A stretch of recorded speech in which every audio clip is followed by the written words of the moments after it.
Magandang umaga mga iga, nanindigan ng mga kaanak ng ilan sa mga napatay sa engkwentro sa Atimonan, Quezon na hindi sangkot sa iligal na gawain ang kanilang mga mahal sa buhay.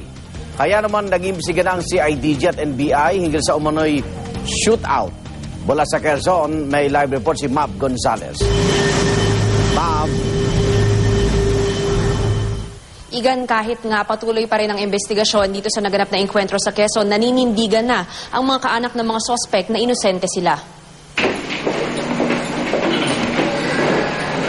Pasado alas 8 kagabi, nagsadya sa Quezon ang fact-finding team na binuo ng National Headquarters ng PNP para magsagawa ng investigasyon kaugnay ng engkwentro sa Atimonan noong linggo. Pinamunuan ni Police Chief Superintendent Federico Castro Jr. ang grupo.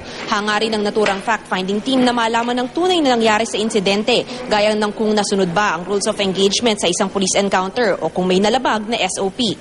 Kasama na dito ang pag-imbestiga sa background ng mga sospek, pati na rin ang grupong nakatao sa checkpoint. Bukod naman sa CIDG, nagsasagawa na rin ng parallel investigation ang NBI Quezon. Samantala, hindi pa man natatapos ang investigasyon, naninindigan na ang kaanak ng mga sospek na mali ang akusasyon sa mga napatay. Higit na nagdadalamhati ang pamilya ng environmentalist na si Tirso Junlontok Jr. Napatay na raw kasi pinagbintangan pang gun for hire at kriminal si Jun.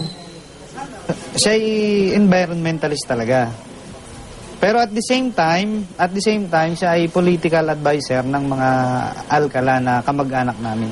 Base sa report, doon nagkaroon ng encounter sa Plaridel, Quezon. Pero ang pamilya hindi naniniwala na encounter yon.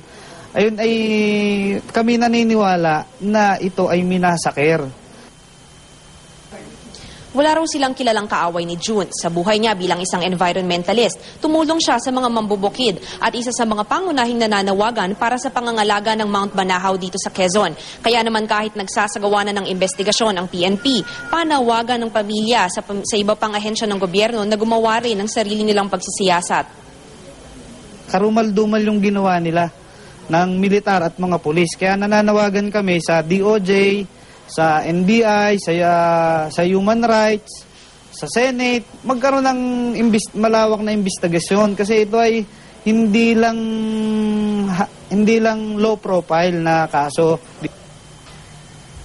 Igan, sa ngayon nakaburol na ang labi ni Jun Lontok sa bahay niya sa Dolores, Quezon. Samantala ngayong araw, inaasahan na babalikan ng PNP ang crime scene bilang bahagi na rin ng kanilang investigasyon. At yan ang latest mula dito sa Quezon. Balik sa'yo, Igan. Maraming salamat, Mav Gonzales.